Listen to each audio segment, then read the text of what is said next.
playing, and I think for the most part, our guys have, you know, everybody wants to, but our guys have been great about, this is about us, and this is about our growth, and you know, we're all going to get our opportunities, whether we're in the rotation at the start of the season or not. That's the way it goes.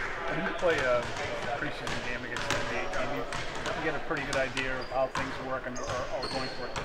How does that change when you consider that few teams you're going to play against? Well, we'll have plenty of film, but you know, this is still about our growth.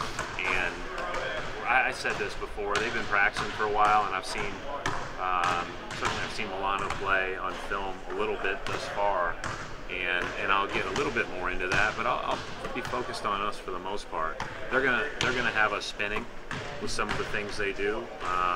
They're advanced, you know, just in the time that they've played together, and that's a good thing right now. And these are two accomplished teams that are used to winning, and that'll be another great challenge for us. I guess what I mean is, how are you able to gauge your own? You're able to get a proper gauge on your own team, seeing you're not playing against NBA teams. Well, I think this is a high level. I'm not worried about that. I mean, these two teams can run people out of the gym on any night, regardless of level. How happy are you with progress? It's okay. But I'm a coach. I'm supposed to feel that way. You know, I'm not gonna say that you know, we're ready to play in June today. But I feel like on day 5 or 6 we're progressing at a reasonable rate.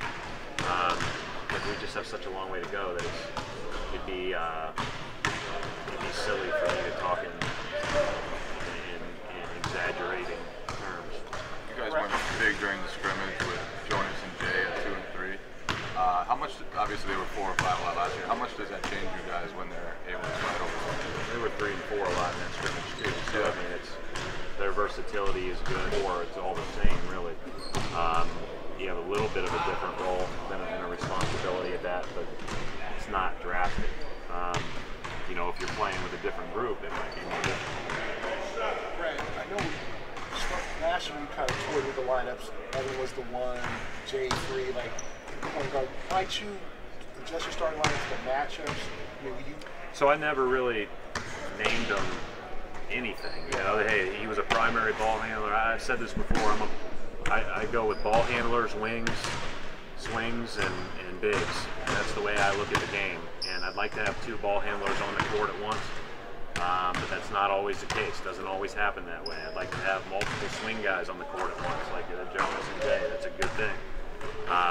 But doesn't always happen that way. So, you know, you try to mix and match the best that you can.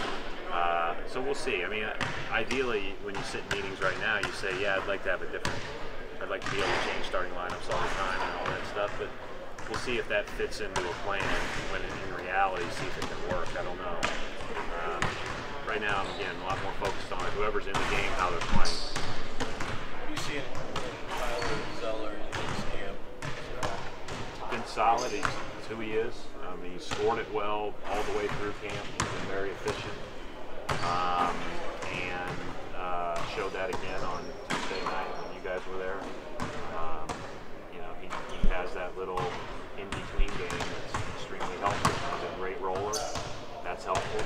And he brings real size to the table. That's helpful. You know, we'll continue to mix and match.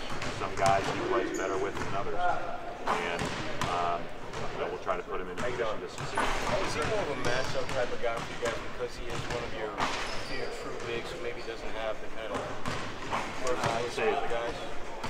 I don't worry about the bigs matchups near as much as far as individual matchups because there are only so many post players. So